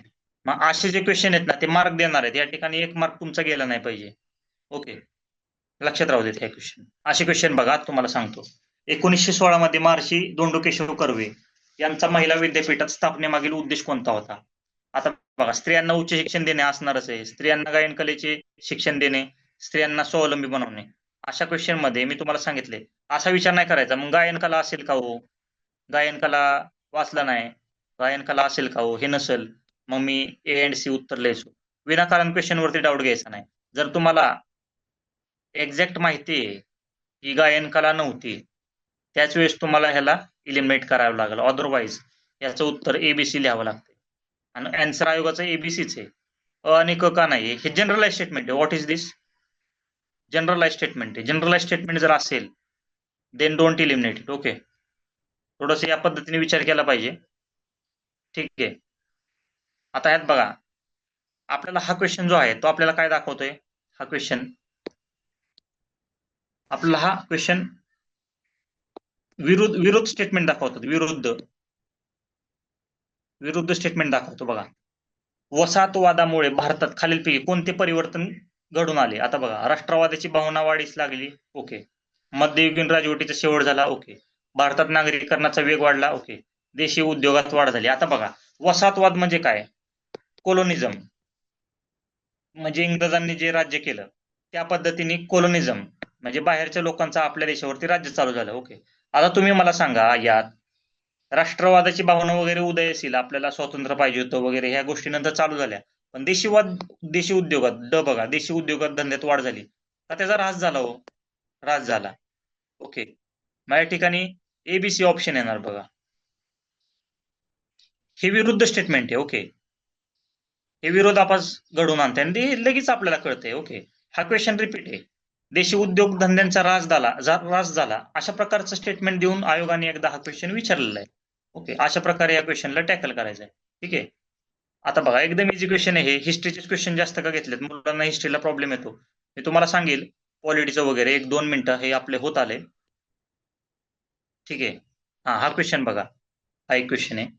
बघा, 2001 ते 2011च्या काळात महाराष्ट्रात लोकसंख्या वाढीचा दर 15.99% होता. हे सगळ्यांना माहिती आहे. ओके. 2011च्या जनगणनेनुसार महाराष्ट्रातील लोकसंख्या दिली बघा. मुस्लिम लोकसंख्या 10.6% होती. 2011च्या जनगणनेनुसार केरळ राज्यात सर्वाधिक कृषी घनता आढळली. हे माहित नाही समजा आपल्याला. 2011च्या जनगणनेनुसार 0 ते 6 वयोगटातील बाललिंग गुणोत्तरात अव्वल 10 राज्ये असे दिलेले आहेत. ठीक आहे, इत्यादी आहेत. आता बघा, तुम्हाला या ठिकाणी सांगतो मी, आपल्याला एवढं माहिती आहे की महाराष्ट्राची लोकसंख्या किती होती? 11,23,74,333.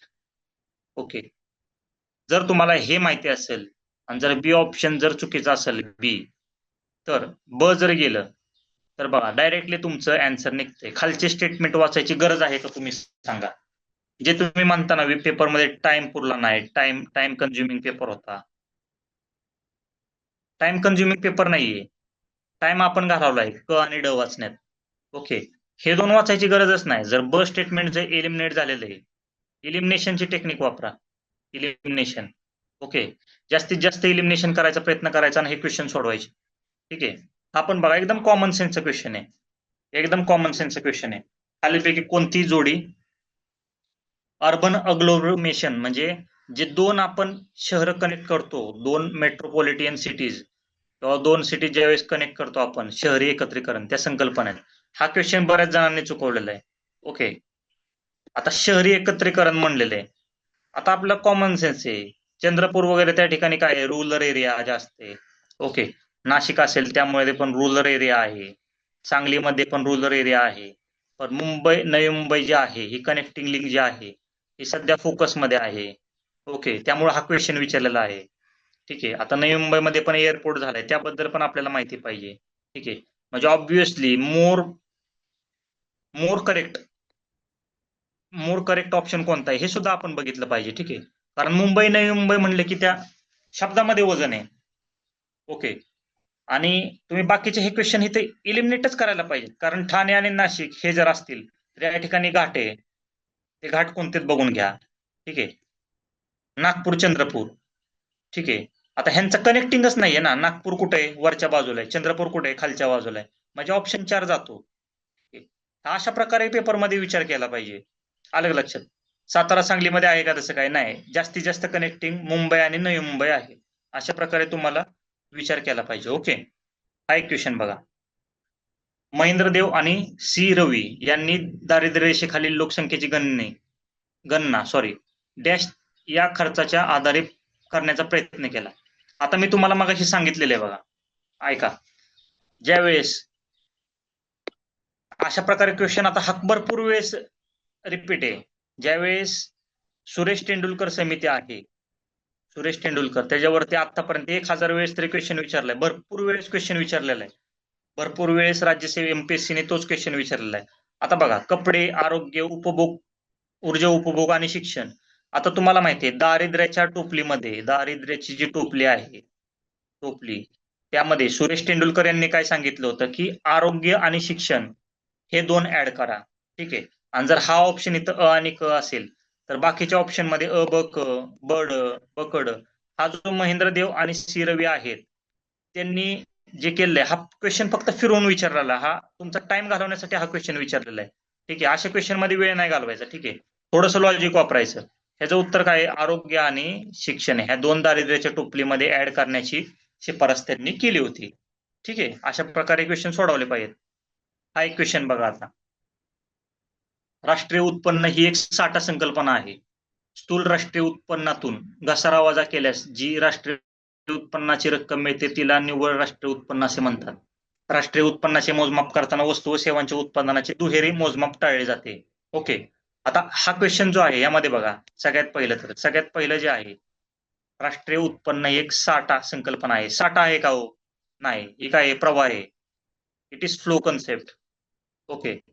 हे सगळं दिलेलं आहे कोळंबे सरांच्या पुस्तकात आहे, बाकीच्या बऱ्याच पुस्तकांमध्ये दिलेले. साठा संकल्पना नाहीये. जर ऑप्शन इलिमिनेट होत असेल तर तुमचं डायरेक्ट ब आणि क बरोबर येतोय बघा. आलं का लक्षात? आणि आपल्याला माहितीच आहे, म्हणजे ह्या गोष्टी तुम्हाला पूर्ण नाही, पण तुम्हाला एक सांगतोय की अशा किरकोळ गोष्टी आहेत ना जे दिलेले आहेत त्या व्यवस्थित रीड करायच्या. ठीक आहे. प्रत्येक ठिकाणी इन्क्लुझिव्हला जायचं नाही. जर तुम्ही वरीलपैकी सर्वला गेले तर तुमचं उत्तर चुकणार. अशा ठिकाणी मी तुम्हाला हा क्वेश्चन का दाखवतोय, कारण प्रत्येक ठिकाणी वरीलपैकी सर्व हे उत्तर नसतंय. ओके. आता बघा, एक हा क्वेश्चन आहे. ठीक आहे. झालं, 2 क्वेश्चन राहिलेत. बहुराष्ट्रीय कंपन्या बलाढ्य संस्था असून त्या शाखा विस्ताराद्वारे जगभर जाळे पसरवतात. आपल्याला बरोबर विधान बघायचे. ठीक आहे. कशाबद्दल? मल्टीनॅशनल कंपन्यांबद्दल. बहुराष्ट्रीय कंपन्या या बलाढ्य संस्था असून त्या शाखा विस्ताराद्वारे जगभर जाळे पसरवतात. बहुराष्ट्रीय कंपन्या एकाच प्रकारच्या उत्पादनात विशेषीकरण करून नफा कमावतात. बहुराष्ट्रीय कंपन्यांचा विस्तार विकसनशील देशात जास्त आहे. बहुराष्ट्रीय कंपन्या नवीन उत्पादनांच्या संशोधन आणि विकासावर खूप भर देतात. आता तुम्ही सांगा, जर A B, B C, C D आणि एडी, आता ह्यातलं तुम्हाला काहीच माहित नाही आणि तुम्हाला ह्याचं आन्सर काढायचे, तर कसं काढणार? आता बघा, बहुराष्ट्रीय कंपन्या बलाढ्य संस्था असून त्या शाखा विस्तारात जगभर जाळे पसरवतात. हे काय जनरल स्टेटमेंट आहे, जनरल. ओके. याला धरून चाला तात्पुरतं. ठीक आहे. जनरलाइज यात काय नाही. आता बघा, ते जनरल स्टेटमेंट आहे. बहुराष्ट्रीय कंपन्या एका प्रकारच्या उत्पादनात विशेषीकरण करून नफा कमावतात. एकाच प्रकार म्हणजे त्यांना काय म्हणायचे, ओनली वन प्रोडक्ट, एकच प्रोडक्ट बनवतात. ठीक आहे. आणि हा जो आहे बी आणि सी हे काय आहेत, कॉन्ट्राडिक्टिव्ह आहेत, म्हणजे ऑपोजिट आहेत, ऑपोजिट स्टेटमेंट आहेत. ऑपोजिट स्टेटमेंट नेहमी फाइंड करायची. डी बघा काय म्हणते, बहुराष्ट्रीय कंपन्या नवीन उत्पादनांच्या संशोधन आणि विकासावर भर देतात. आता जर मल्टीनॅशनल कंपन्या असतील तर त्या एकच प्रोडक्ट बनवतील का हो? नाही. म्हणजे बी ऑप्शन चुकतोय बघा, बी ऑप्शन कट होतोय. ठीक आहे. म्हणजे सीडी किंवा एडी उत्तर आहे. ओके, सी बघा, बहुराष्ट्रीय कंपन्यांचा विस्तार विकसनशील देशात जास्त आहे. आता तुम्ही सांगा, MNC ज्या आहेत त्या विकसनशील देशामध्ये जास्त असतील का डेव्हलप्ड कंट्रीमध्ये जास्त असतील? डेव्हलपिंग का डेव्हलप? म्हणजे अमेरिकेमध्ये MNC जास्त आहेत की भारतामध्ये, अमेरिकेमध्ये का डेव्हलपिंग? कारण त्यांना जे इन्फ्रास्ट्रक्चर निडेड आहे, ते डेव्हलप कंट्रीमध्ये जास्त आहे. त्यामुळे याचं उत्तर येतं A आणि D. ओके, C आणि D येत नाही. कारण काय? ते बहुराष्ट्रीय कंपन्या ज्या आहेत ते विकसनशील देशामध्ये जास्त विस्तार करणारच नाहीत त्यांचा. ते कुठं करतील? डेव्हलप कंट्रीजमध्ये. ओके, आता बघा, हे सायन्सचा क्वेश्चन आहे. तुम्हाला हा क्वेश्चन का सांगतो तो बघा, महत्वाचं. आता बघा, लिंबूवरील कॅन्कर रोग डॅश रोगकारामुळे होतो. जी मराठी मीडियम आहेत, मराठी मीडियम स्टुडंट्स, ते फक्त मराठीतून वाचतील. ओके, आता हे खूप हार्ड दिलेले. ओके, पण जर तुम्ही इंग्लिश मधून वाचलं, सायट्रस कॅन्कर डिसीज, ओके, उस्टेलॅगोमायडीज, झॅन्थोमोनास सायट्री, क्लॅव्हिसेप मायक्रोसेफाला, स्पॅसोलेथा स्टोर्गी. आता बघा, ह्यात तुम्हाला जर कळालं तर एक्झामिनरनी हिंट दिली जी मराठीमध्ये दिलेली नाही. बघा, सायट्रस कॅन्कर डिसीज आहे, झॅन्थोमोनास सायट्री. ओके, हे तुमचं निरीक्षण पाहिजे, निरीक्षण. जर तुमचं निरीक्षण असेल वाचताना क्वेश्चन, तुम्हाला हा ऑप्शन 2 आहे, जो मराठीमध्ये समजत नाही. बघा, मराठीमध्ये कळत नाही. ओके, त्यामुळे सायन्स मधले काही क्वेश्चन इंग्लिशमध्ये बघत चला. ठीक आहे, त्यासाठी हा क्वेश्चन घेतलेला आहे. ओके, ठीक आहे. PDF तर संपलेली आहेत, PDF संपलेली आहे मॅडम. इम्पॉर्टंट बुक लिस्ट वगैरे असेल तर मी सांगतो मुलांना. ठीक आहे, ओके सर. आवाज येतो? हा सर, तुम्ही ऍक्च्युली आता आपण पूर्ण GS चे क्वेश्चन्स पाहिले, तर मग GS आणि आपलं जो मॅथ्स आणि रिझनिंगचा पार्ट आहे, दोन्हीमध्ये टाइम कसं डिवाइड करता येईल सर एक्झाम मध्ये? सांगतो मी. ओके, मी ते सांगणारच होतो आता. मी सांगून देतो तुम्हाला. ठीक आहे, आता बघा मॅडम, ह्याच्यावर व्हाईट बोर्ड नाही घेता येत ना? का येतो? व्हाईट बोर्ड नाही सर. ठीक आहे, असू देत. ऐका, मी सांगतो तुम्हाला. 20 क्वेश्चन जे आहेत आपले ते रिझनिंगचे आहेत आणि जे 80 क्वेश्चन्स आहेत ते GS चे आहेत. तर मी स्टुडंट्सला सांगेल की 40 मिनिट्स मध्ये 80 क्वेश्चन झाले पाहिजेत. 20 मिनिटं कमीत कमी म्हणतोय, तसे 25 मिनिटं राहायला पाहिजेत. आपल्याला 35 मिनिट्स मध्ये 80 क्वेश्चन सॉल्व्ह केले पाहिजेत. ठीक आहे, तेवढं स्पीड पाहिजे. आणि स्पीड कसं येणार आहे? ज्यावेळेस तुम्ही टेस्ट सिरीज सोडवणार आहे भरपूर, त्यावेळेस ते येतं ऑटोमॅटिक स्पीड. ठीक आहे, कारण मी पण ज्यावेळेस केलेलं आहे त्यावेळेस 50+ स्कोअर राहिलेला आहे. ग्रुप बी असेल, ग्रुप बी ची जास्त किंवा राज्यसेवेची जास्त तयारी केल्यामुळं जास्तीत जास्त क्वेश्चन सोडवल्यावरती तुम्हाला ते टायमिंग मध्ये येऊन जातं. ओके, पण 80 क्वेश्चन आहेत 35 मिनिटात किंवा 35 मिनिटात तुम्हाला सोडवायच्यात आणि 25 मिनिटं समजा तुम्हाला मॅथ्सला ठेवायच्यात. ओके, तर तुम्ही 80 क्वेश्चन सोडवायचे का हो? तसं चालतंय का? नाही. का माहितीये का? तुम्हाला सांगतो. काही क्वेश्चन आयोगाने ट्रॅप म्हणून टाकलेले असतात, जे खूप लेंदी असतात, जे सुटत नाहीत. त्या ठिकाणी तुम्ही जर 2-2, 3-3 मिनिट जर तुम्ही एका क्वेश्चनला जर दिला, घालवला समजा, तर काय होणार आहे? तुमचा वेळ त्या ठिकाणी जाणार आणि पुढचे जे सोपे क्वेश्चन आहेत ते तुमचे काय होणार? स्किप होत राहणार किंवा तुम्ही तिथपर्यंत पोहोचणार नाही. तर सगळ्यात इम्पॉर्टंट टार्गेट काय ठेवा की तुम्हाला 35 मिनिटांमध्ये 80व्या प्रश्नापर्यंत तुम्ही पोहोचले पाहिजे. ओके, आणि जे 20 क्वेश्चन्स आहेत, आता बघा, ज्यावेळेस तुम्ही 81th क्वेश्चनला जाता त्यावेळेस तुम्हाला असं होईल की कदाचित खूप लेंदी क्वेश्चन टाकलाय तिथे मॅथचा. थांबणं कंपल्सरी आहे का? आयोगाने तसं काय दिलंय का की 81, 82, 83 असं सोडवा? नाही. काय करायचं? आधी ओव्हरलुक करून घ्यायचं. इम्पॉर्टंट छोटे क्वेश्चन जे आहेत, नंतर क्वेश्चन इझी असतात एकदम. आयोगाने क्वेश्चन नंतर खूप सोपे टाकलेले असतात, जे 85 नंतर असतात किंवा 83 नंतर असतील. काय सेटमध्ये आधी येईल. ठीक आहे, तर शोधून क्वेश्चन सोडवायचे त्यामधले. आता जर ग्रुप बीचा पेपर जर बघितला, आपल्याकडे टाइम कमी असल्यामुळे मी ते क्वेश्चन पेपर टाकला नाही, पण 14 क्वेश्चन तर असे होते ग्रुप बीच्या पेपरमध्ये, जो 14 जूनला झाला. 14-15 क्वेश्चन तर इझिली सुटत होते. ठीक आहे, पण आयोगाने काय केले, सुरुवातीचे 1-2 क्वेश्चन आहेत ना, त्यामध्ये टाइम कसा जाईल मुलांचा, ट्रॅप कसा येईल? कारण चाळणी परीक्षा आहे. तुम्हाला सांगतो, प्रिलिम जी आहे ती चाळणी परीक्षा असते. मुख्य परीक्षा जी आहे ती सिलेक्शनची परीक्षा आहे. ओके, किंवा इंटरव्ह्यू असेल ती सिलेक्शनची परीक्षा आहे. तर याप्रमाणे टाइम डिवाइड केला पाहिजे. म्हणजे 35 ते जास्तीत जास्त 40 मिनिट त्याच्यावर तुम्ही GS ला वेळ द्यायचा नाही. 80व्या क्वेश्चन पर्यंत पोहोचा. 80 क्वेश्चन मधले 75 जरी तुम्ही सोडवले तरी चालते. 80च्या 80 मारले पाहिजेत असं काही नाही. आणि राहिलेल्या 20 मधले तुम्ही 15-16 जरी सोडवले तर तुम्ही 90+ अटेम्प्टला जर गेला, 90+ अटेम्प्ट, मी तुम्हाला सांगतो कोणत्याही परिस्थितीत 90च्या खाली अटेम्प्ट आला नाही पाहिजे. 90+ अटेम्प्ट राहिला पाहिजे कमीत कमी. आणि 95 झाला तर बेस्ट आहे. 100च केला पाहिजे का हो? नाही, 100च करायचं असं नाही काय. जे क्वेश्चन जमत नाहीत ते सोडून दिलेत थोडेफार, जे पूर्णच कुठं लॉजिक लागत नाही असे क्वेश्चन तुम्ही स्किप करू शकता. ठीक आहे. आणि मॅथ्स अँड रिझनिंगचं मॅडमने जे सांगितलं मी तुम्हाला क्लिअर सांगतो. आता 25 ऑक्टोबरला एक्झाम आहे, तर रोज 1.5 ते 2 तास दिला पाहिजे वेळ मॅथ्स अँड रिझनिंगला. तर त्यात मॅथ्स जास्त बऱ्यापैकी सोडवा आणि त्यातून तुम्हाला चांगला रिझल्ट येईल. आणि सर थोडं करंट अफेअर्स बद्दल सांगता येईल का? म्हणजे तुम्ही जी आता जी स्ट्रॅटेजी सांगितली ते आपण करंट अफेअरला पण वापरू शकतो का? असे क्वेश्चन्स राहतील तिथं पण. तुम्हाला एक सांगतो ऐका. जी मी आता स्ट्रॅटेजी सांगितली त्या म्हणजे आतापर्यंत जे क्वेश्चन बघितले त्यामध्ये तुम्हाला पॉलिटीचा एक पण क्वेश्चन दिसला नसेल, तर तुम्हाला क्लिअर सांगतो, हे लक्षात राहू देत. पॉलिटीला कोणतेही लॉजिक लावायचं जायचं नाही. कोळंबे सरांचे जरी पुस्तक तुम्ही व्यवस्थित केलं, गटकचे तुमचे 15च्या 15 क्वेश्चन त्यातून येणार किंवा 14-13 क्वेश्चन तर तुमचे फिक्स येणार बरोबर. ओके. त्या ठिकाणी कोणत्याही लॉजिकला जायचं नाही. आणि कुठलंही लॉजिक मग हे ऑल ऑफ द अबोव लिहू का किंवा हे एलिमिनेट करू का असं नाही. अभ्यासावरच ते क्वेश्चन सोडवायचे. हे ट्रिक्स कुठं लागू होतात? जॉग्राफी असेल, हिस्ट्री असेल, इकॉनॉमिक्स असेल, या ठिकाणी ह्या ट्रिक्स लागू होतात. गणितात वगैरे अशा ट्रिक्स लावायच्या नाहीत. किंवा आता सांगितलं पॉलिटीमध्ये अशा ट्रिक्स लावायच्या नाहीत. सायन्समध्ये पण लागू होईल एक वेळ, किंवा इलिमिनेशन होते. ठीक आहे. आता करंटचे जर क्वेश्चन असे आले, त्यामध्ये जर थोडंसं आपल्याला वेग स्टेटमेंट दिसलं, वेग म्हणजे काय, त्यामध्ये एक्झर्शन केले, म्हणजे एक्झर्शन म्हणजे म्हणण्यापेक्षा एक्स्ट्रीम वर्ड्स वापरलेत त्यामध्ये, म्हणजे सर्वच ठिकाणी, खूप जास्त, खूपच जास्त, किंवा बाबा भारताचं जे प्रोडक्शन आहे ज्वारीचं ते इथिओपिया देशापेक्षा कमी आहे, जास्त आहे, असे ज्यावेळेस वर्ड्स येतात त्यावेळेस थोडासा त्या ठिकाणी विचार केला पाहिजे. पण ते कुठं राज्यसेवेच्या पेपरमध्ये जास्त करून ते येतं. ओके. कंबाईनच्या क्वेश्चन पेपरमध्ये काय होते, बऱ्यापैकी जे क्वेश्चन आहेत हे जे करंटचे, ते सिंगल लाईन मध्ये क्वेश्चन असतात. आणि जर सिंगल लाईन मध्ये क्वेश्चन असतील तर आपल्याला ते पाठांतर करणं गरजेचं आहे करंट. आणि तुम्हाला करंट सांगतो कधीपासून करायचं ते.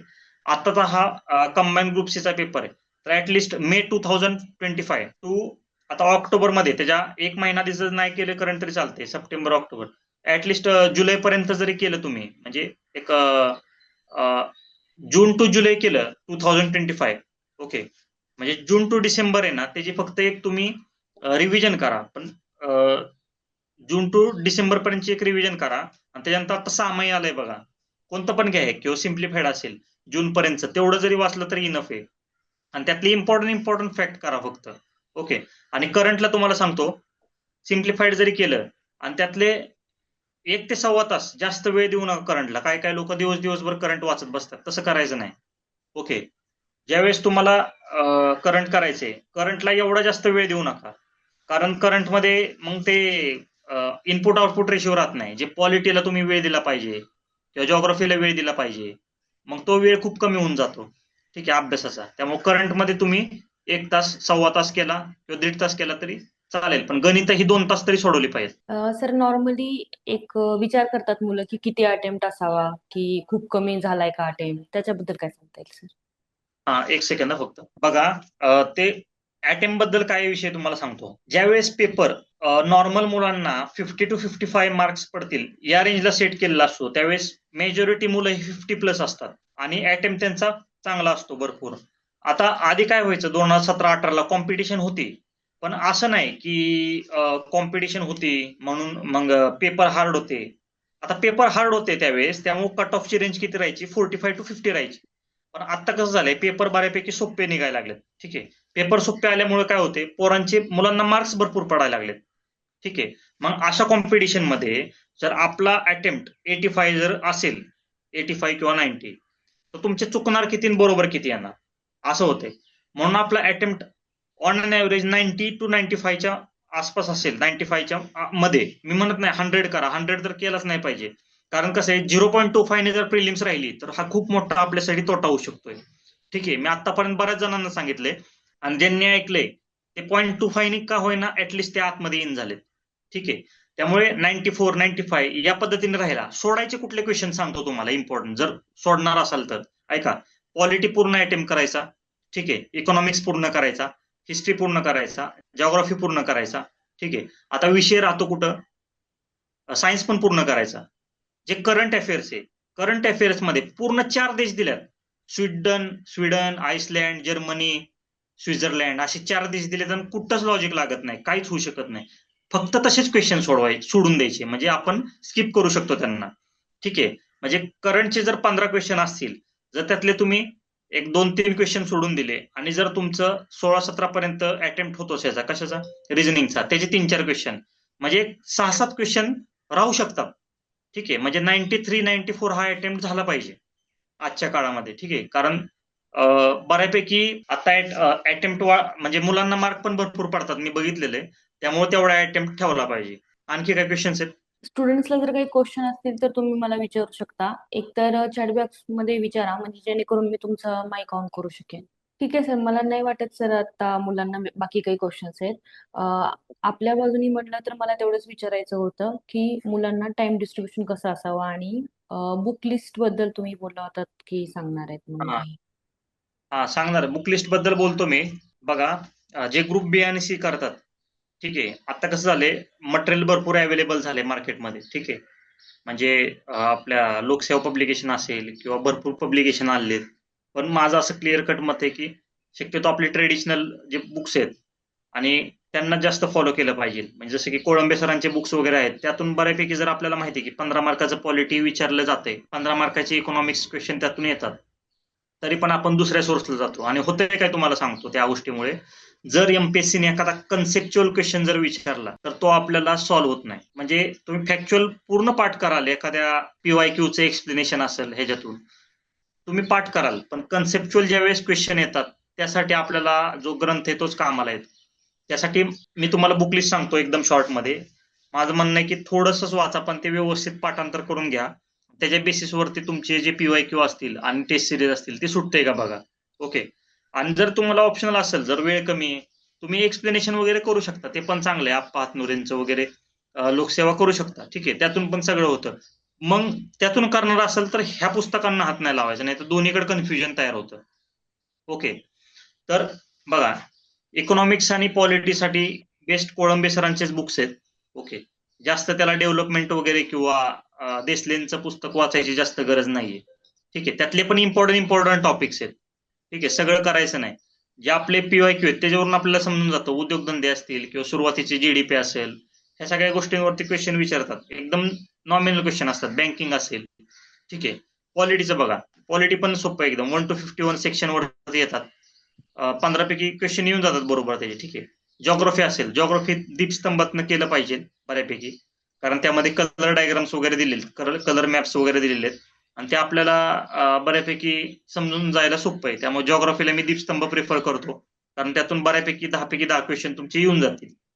ठीक आहे, इतिहास असेल तर त्यासाठी मी जुनं जे समाधान महाजन आहे त्याची जरी रिव्हिजन केली आपण तर ते मस्ट आहे, कारण त्यातले जे समाजसुधारक मागं दिलेत ते समाजसुधारक त्यातून वाचले तरी चालतात. आणि जर ते नसेल वाचायचं तुम्हाला, ओनली गाठाळ जरी केलं, बघा, शाहू फुले आंबेडकर हे 3 समाजसुधारक जे आहेत आपले खूप महत्वाचे आहेत.